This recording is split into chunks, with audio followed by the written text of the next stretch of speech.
Sir, आज मैं एक नए टॉपिक पे आपसे चर्चा करूंगा और बहुत सारी चीज़ें इसमें बदलाव हुआ है जिसको हर रेलवे एम्प्लॉय को जानना ज़रूरी है। ना सिर्फ रेलवे एम्प्लॉय बल्कि हर सेंट्रल गवर्नमेंट एम्प्लॉय को जानना ये बहुत ज़रूरी है।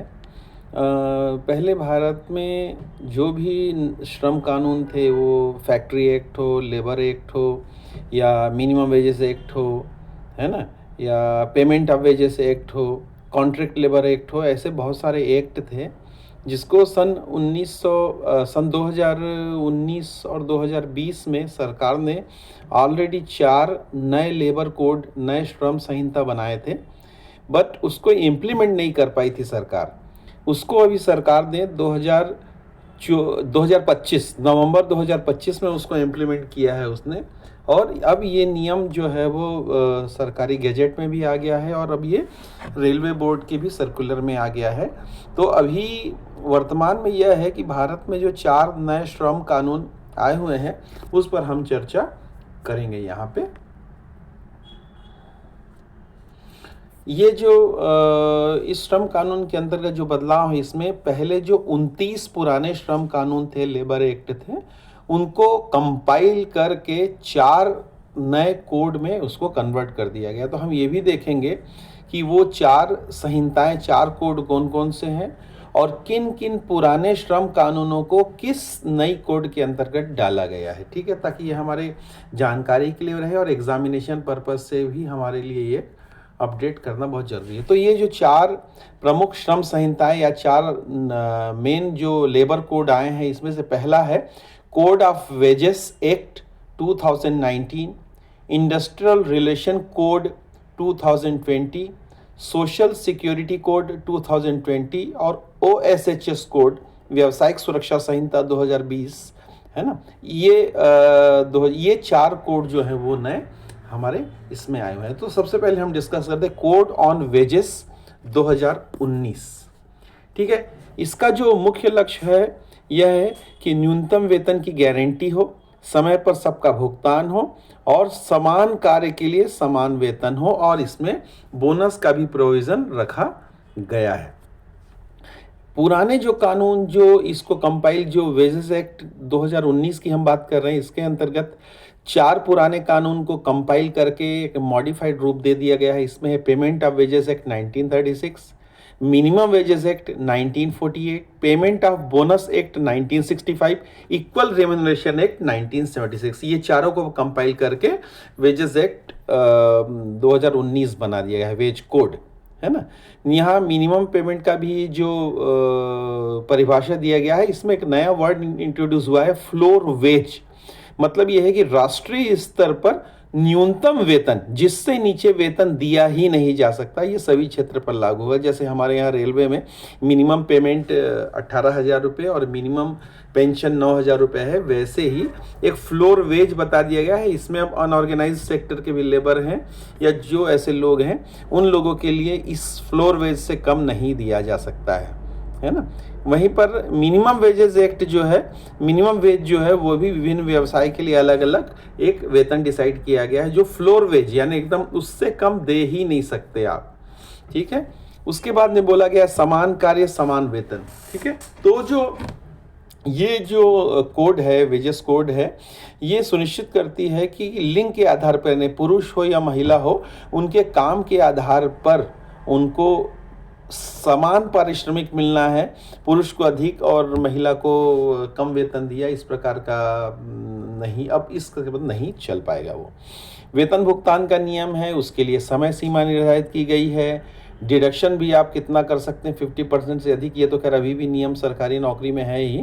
वेतन से अधिक 50% से ज़्यादा सैलरी से कटौती नहीं की जा सकती, और डिजिटल पेमेंट को प्रोत्साहित करना है उसको। ठीक है, बोनस का अधिकार सभी का रहेगा। आपसे 21,000 रुपये प्रति माह तक के वेतन वाले कर्मचारी को, है ना, बोनस का अधिकार रहेगा। 1 वर्ष में यदि 30 दिन भी उसने काम किया है तो वो बोनस का हकदार रहेगा, और बोनस कम से कम 8.33 जो उसके पेमेंट का है वो मिनिमम बोनस में होना चाहिए।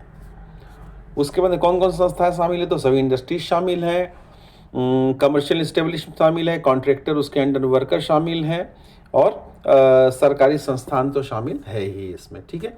दूसरा हम आ जाएंगे इंडस्ट्रियल रिलेशन कोड 2020, ठीक है।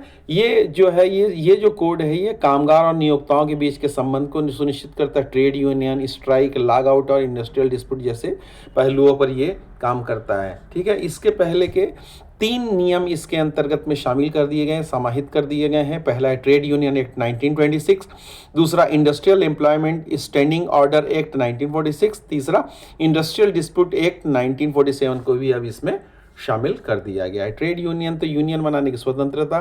ट्रेड यूनियन के अधिकार के बारे में बात करें तो कम से कम 7 सदस्य आवश्यक है। यूनियन बनाने के लिए रजिस्ट्रेशन होना चाहिए, कानूनी मान्यता प्राप्त होनी चाहिए, ठीक है, और नेगोशिएशन का भी हक होना चाहिए। स्टैंडिंग ऑर्डर, स्टैंडिंग ऑर्डर क्या है तो इसमें कोई मजदूर कितने घंटे काम करेगा, कितने शिफ्ट में करेगा, शिफ्ट में कितने घंटे होंगे, अटेंडेंस से रिलेटेड सभी नियम रहेंगे।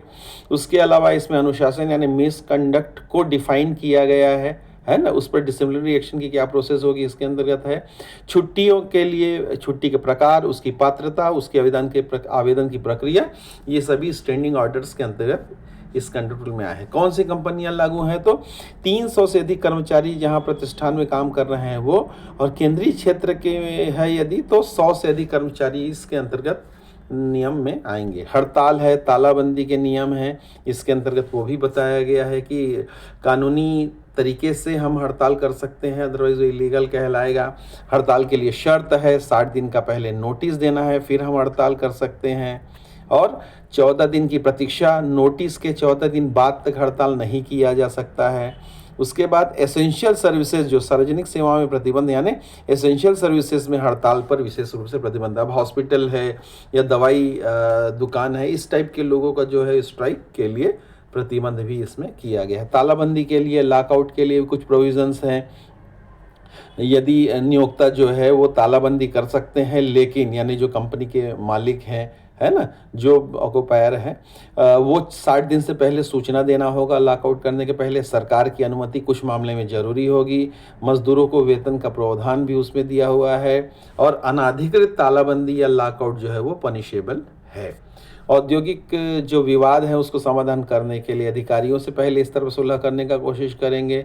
सुलह विफल हो गया तो मध्यस्थता के माध्यम से करेंगे, ठीक है। अंतिम उपाय जो है वो न्यायालय या फिर इंडस्ट्रियल न्याय जो ट्रिब्यूनल्स होते हैं उसके अंतर्गत करने का भी इसमें प्रोविज़न और डिटेल्स दिया गया है। जहाँ तक छटनी और रिट्रेंचमेंट की अगर हम बात करें तो 100 या 100 से अधिक कर्मचारी हैं तो वहाँ पर अगर छटनी है तो सरकार से अनुमति लेना जरूरी है। सरकार से अनुमति लेना जरूरी। 100 से कम एम्प्लॉय जहां है वहां छोटे प्रतिष्ठान को केवल सूचना देना ही सरकार को पर्याप्त होगा। लेकिन ये ध्यान में रखें, चाहे हम 100 से अधिक कर्मचारी हो या 100 से कम कर्मचारी हो, मुआवजा उनको देना अनिवार्य होगा। फिक्स्ड टर्म रोजगार, तो नए जो कोड आए हैं उसमें फिक्स्ड टर्म एम्प्लॉयमेंट की अवधारणा भी शामिल की गई है। इसके अंतर्गत उनको ग्रेच्युटी, प्रोविडेंट फंड जैसी सुविधाएं भी देनी पड़ेगी उनको। तीसरा है कोड ऑन सोशल सिक्योरिटी यानी 2020, ठीक है। तो इसके अंतर्गत जो है वो सामाजिक सुरक्षा संहिता बोलेंगे इसको हम लोग। इसके अंतर्गत में 9 पुराने कानून को शामिल किया गया है, जिसमें EPF, ESI, gratuity, maternity benefit आदि इन सबको शामिल किया गया है। इसमें असंगठित क्षेत्र के श्रमिक को भी विशेष स्थान दिया गया है। इसमें से 9 पुराने कानून कौन है जो इसके अंतर्गत शामिल कर दिया गया है तो employees compensation act 1923, employees state insurance act 1948, employ provident fund act 1952, employ exchange act 1959, maternity benefit act 1961, payment of gratuity act 1972, सीने यानी जो सिनेमा फिल्म उद्योग से संबंधित है, cine workers welfare act fund 1981, building worker welfare cess act 1996 और unorganised worker social security act 2008 इसमें शामिल है, ठीक है। तो इसके अंतर्गत जो भी ईपीएफ है कर्मचारी का योगदान 12% होगा, जो एम्प्लॉय का और एम्प्लॉयर का भी 12% होगा। जहां 20 या 20 से अधिक कर्मचारी हैं उनको में ईपीएफ वाला नियम लागू होगा ही। सेवानिवृत्ति पर यह एक मुफ्त राशि मिलेगी और आंशिक निकासी की सुविधा भी है। ईएसआई हम जान रहे हैं कर्मचारी राज्य बीमा, तो इसमें चिकित्सा सुविधाएं रहती है, कैश बेनिफिट्स रहते हैं, डिसेबिलिटी बेनिफिट और फ्यूनरल एक्सपेंसेस भी और आश्रितों की सहायता भी इसमें शामिल है।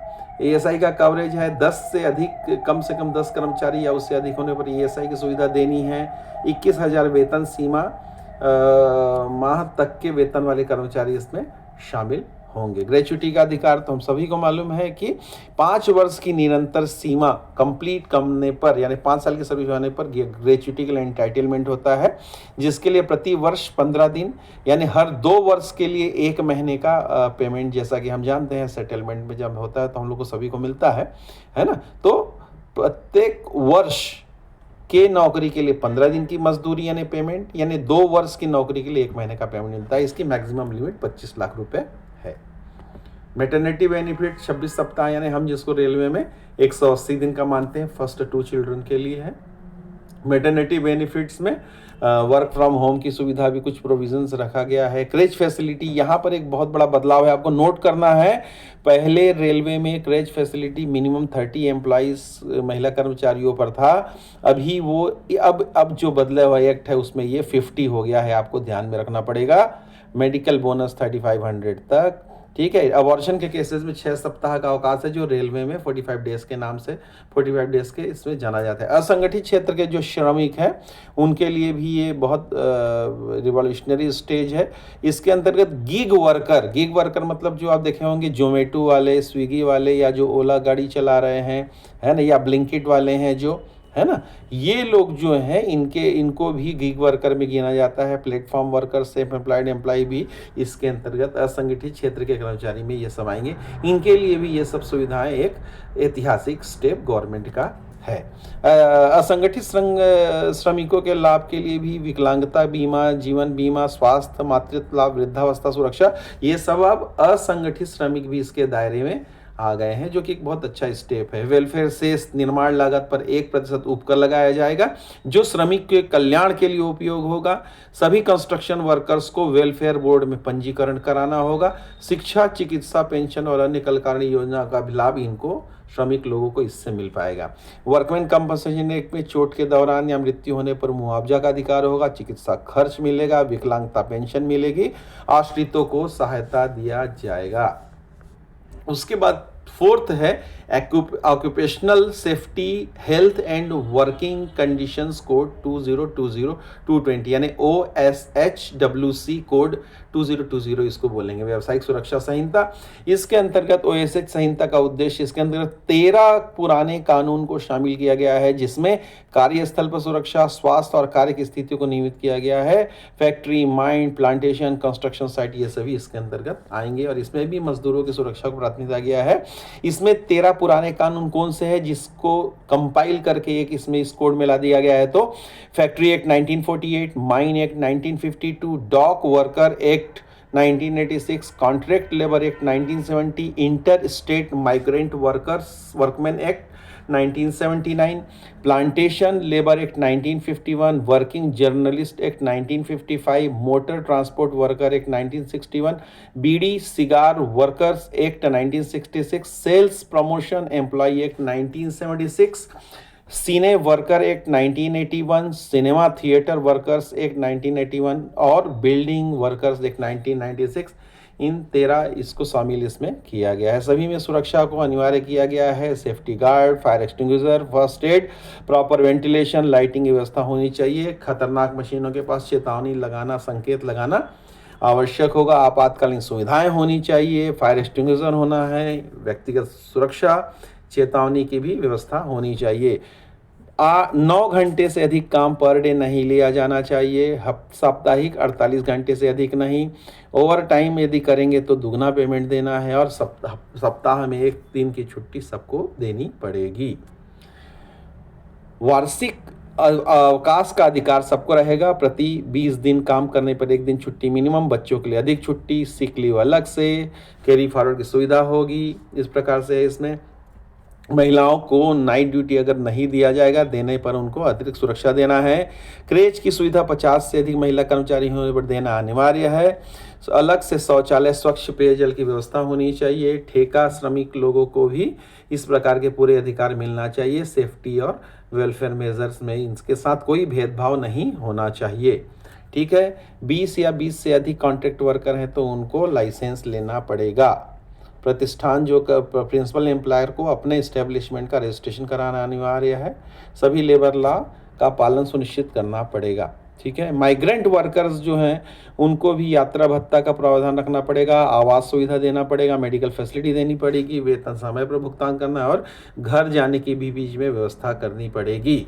चिकित्सा की सुविधा 500 से अधिक पर, कैंटीन की सुविधा 250 से अधिक पर होना ही चाहिए, कंपलसरी रहेगा।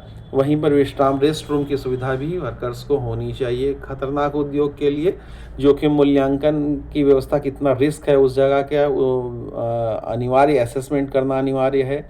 उस प्रकार से उनको सेफ्टी मुहैया कराया जाएगा।